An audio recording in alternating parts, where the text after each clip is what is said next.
Hello and good morning. My name is Ani Pimentel, and I'm doing a video based off an article from the Washington Post where they did an interview with a former member of the NRA.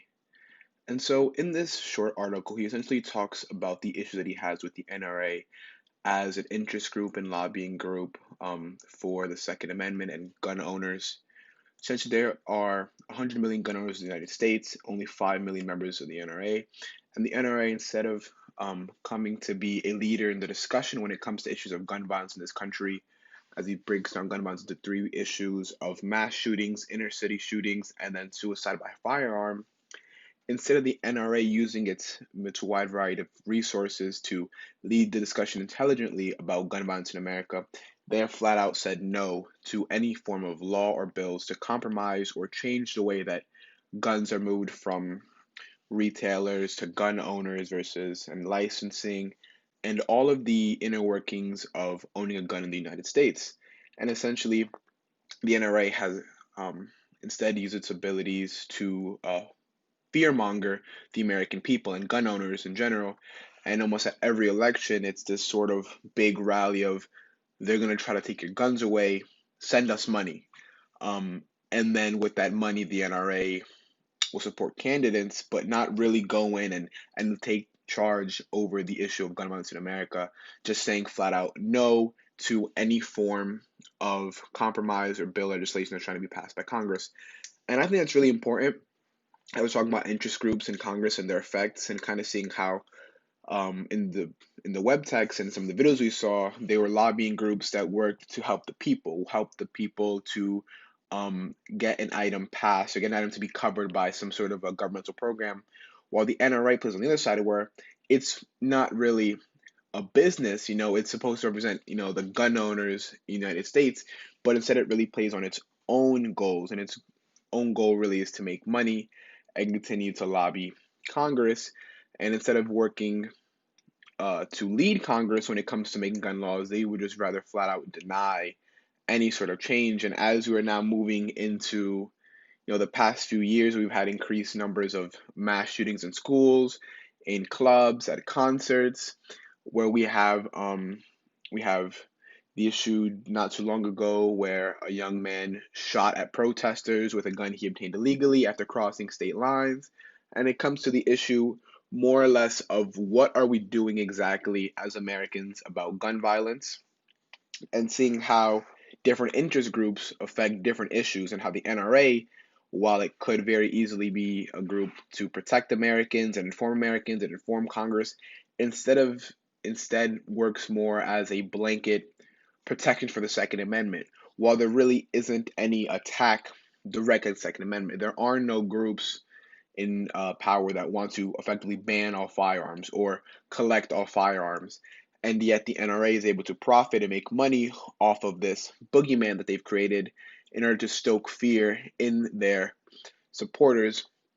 And the most interesting thing about this article that I found was that this he didn't have any problems with leadership in the NRA. Except for when he brought up the issue of what are we going to do about the Parkland shooting. As the former NRA um, employee, he had teenage children, and he was like, well, we're seeing now what's happening. Are we going to do something about this, or are we just going to continue and say no to any sort of change at all in the federal government? And the response essentially was, yes, we are not going to engage in this. This has nothing to do with gun rights. This has to do with the media loving to bring up mass murder, and not anything to do with how firearms are distributed in this country. And so after that, he broke apart from the NRA. They tried to get him to sign a non-disclosure agreement, which he refused to sign. And now that he is actively going out and speaking against the NRA, is when they are now bringing up accusations against him now of sexual harassment and other issues that he had at the NRA before he left. And it kind of shows to how, as he's not really a whistleblower because it's not a government institution, but that kind of sense where you come out and speak against someone where now, before where they had no problems with you, it's, revealing the secrets of how it works leads to this huge issue with the NRA and with the former employee. And I was coming to the Washington Post after writing a book about it just to make sure that people understand what is happening behind the doors of the NRA, where they're not, where the people individually aren't evil. They're not all people who love mass shootings, but it's like the leadership and what the NRA is used for. Some of them don't agree with. That's why they leave from the NRA, um, and push to speak out against. I thought it was very interesting. I think that the issue of gun violence is one that definitely needs to be addressed. Just very simply, there doesn't need to be the banning of firearms. I personally support the Second Amendment. I believe it is your right to be able to protect yourself in your home.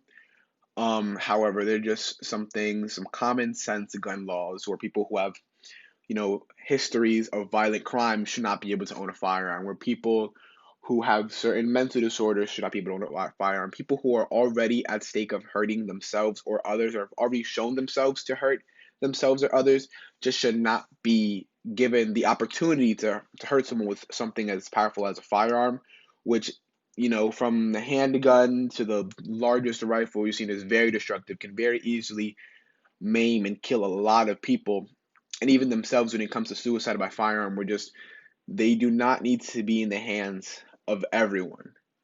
The firearm does not need, not everyone needs a firearm, and there are people who definitely should not be having a firearm, and definitely the biggest issue when it comes to regulating gun violence in America.